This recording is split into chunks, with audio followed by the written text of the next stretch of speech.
नमस्कार शेतकरी बांधवांनो. जालना नांदेड महामार्ग समृद्धी हा रोड चाललेला आहे. कुठे चालला? नांदेडला चालला, जालन्यावर, आहे का नाही? पण जी जमीन संपादत होतीये ही जमिनीचं मोबादला सरकारनं ते कवडी मोल ठरलेला आहे. त्यांच्याच मनानं ठरलेला आहे. ना शेतकऱ्याला विचारलं, ना कोणाला विचारलं, ना काय विचारलं. 2.5 लाख रुपये शेतीचा मोबदला काढला आणि त्याचे पासपट करून आम्हाला 12.5 लाख रुपये द्यायला. आता 12.5 लाखांना शेती भेटती का दुसरी? शेती चालली 25 लाख, 20 लाख, 30 लाख, जशी शेती तशी चालली 50 लाख. इथं देवमूर्तीला 1.5 कोटी, 2 कोटी असे भाव चालले जमिनीचे. आणि सरकारनं काय भाव काढली? इथले 25 लाख आणि आम्हाला 12 लाख पुढं.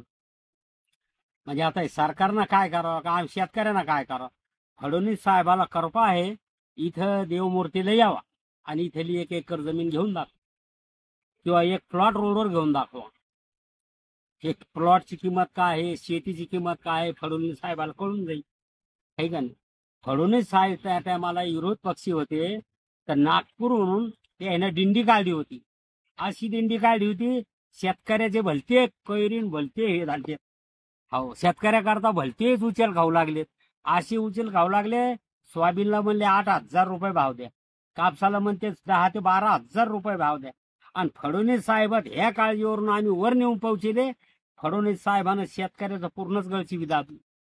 ना माल भाव आहे, शेती भाव आहे, ना माली भाव आहे, कोणताच भाव नाही. 8,000, 7,000, 8,000 द्या भाव म्हणले. कशाला? सोयाबीनला. फडणवीस साहेबाच्या काळात काय भाव ठेवला? 3839 रुपये क्विंटल. कापसाला 6,000 ते 7,000 रुपये क्विंटल. कुठे 12 आणि कुठे 7. म्हणजे फडणवीस साहेबाला दिसाना गेलं का काय झालं आणि कसं झालं त्यांना काही समजाना, आम्हाला काही वळाना, अशी गोष्ट झाली.